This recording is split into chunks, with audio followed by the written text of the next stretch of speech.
In this video, we will show you how to highlight text in Canva.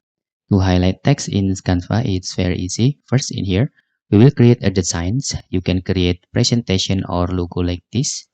Then we will try to put the text. For example, here, I will put the heading and give the text our YouTube channel name. Okay. Then to highlight text in Canva, first in here, you can change the color. Okay, for example, you choose the color of the text like this. You can block your text with Ctrl plus A.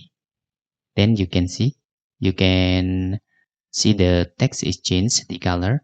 And to highlight them, just click the text. Okay, then select effects. After you select effects, you can scroll down and choose background here.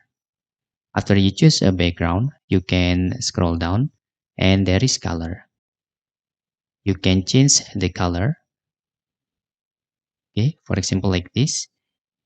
This is the custom color you want, for example. Okay.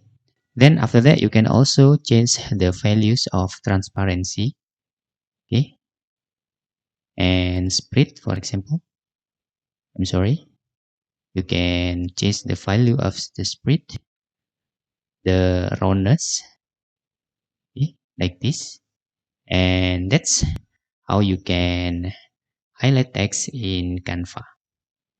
If you have any questions, you can fill in the forms comment below, and thanks for watching.